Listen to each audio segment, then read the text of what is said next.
On a amené Goldtweet travailler avec Ami du Kiff et Dazo Dream.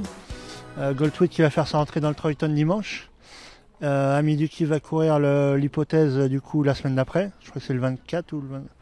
Et Dazo Dream courra le Virland le 31. Donc on a eu pas mal de pluie partout, alors ça nous permet de augmenter un peu l'intensité de travail sans qu'ils prennent trop dur.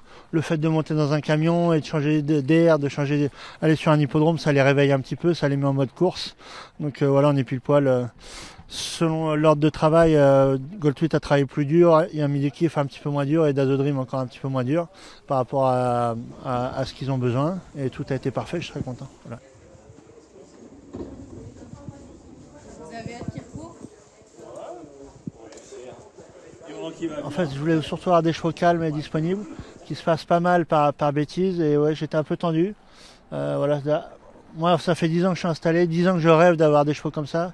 Donc je dois vous avouer que voilà, je suis excité, je suis comme un gamin et j'ai pas envie de faire d'erreur. Donc voilà, je suis quelqu'un de tendu à la base en plus. Est-ce que vous pensez que c'est avec Goldtweet que vous alliez vivre autant d'émotions ? Ah non, clairement, il a débuté à Vichy. Après, enfin, il avait rien fait d'extraordinaire. Il était toujours à l'arrivée. Il a toujours été à l'arrivée, par contre, de toutes ses courses.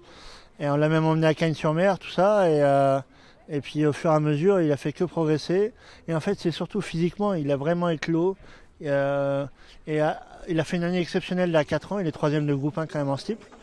Et l'année de 5 ans, je dis au propriétaire, il a pris très dur. Les gars, ils m'ont laissé faire, on n'a rien fait, il n'a pas couru, on l'a remis à l'herbe de printemps. On l'a laissé se remettre de son année de 4 ans et tout ce qu'il nous avait donné. Et puis quand il est revenu en septembre, il est revenu de lui-même. Il a refait une petite course de rentrée à Fontainebleau et ainsi de suite. Et après on a eu Cheltenham. Donc voilà, jamais j'aurais pensé ça. Et c'est des chevaux exceptionnels. C'est pas des cracks comme il est français, mais ils répondent tellement présents partout que ça reste des chevaux fabuleux aussi. Ah bah, il a une petite tête, t'as vu, il est trop mignon. Il est hyper attachant, en plus c'est une bande de copains. Enfin, l'histoire est belle, quoi. Donc c'est vraiment sympa. Et on va aller on va aller sur le grand steeple avec des prétentions et plein de rêves et plein d'étoiles dans les yeux. Ouais. Vous allez partir à main droite. Vous faites au galop 15 pour prendre vos repères, pour voir où il n'y a pas de trou. Ok. Vous arrêtez en ligne droite. Vous marchez un petit peu 100 mètres et vous faites un tour et les 3 quarts de la ligne droite. Hein? Okay. Vous partez un petit peu dans le rythme. Tournant, vous reprenez. En face, vous les remettez un petit peu devant vous. Il faut être une bonne ligne droite. Du coup, toi, je vous ai dit que toi, il bosse un petit peu plus. Toi, il bosse bien sur la main. Et toi, juste qu'il se mette à son travail. Quoi.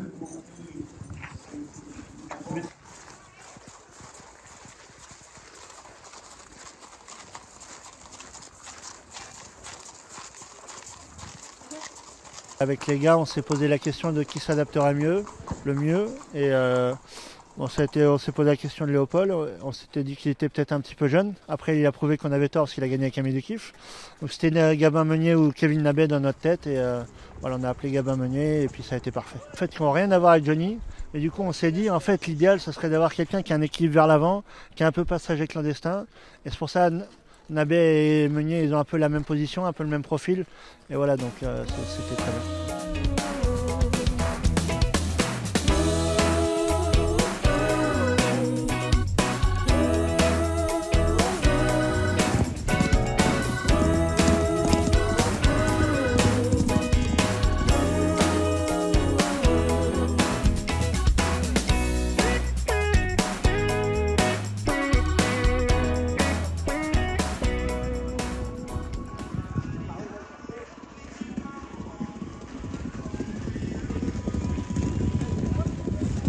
Il a la physique d'un cheval de plat, c'est qu'il s'adapte partout.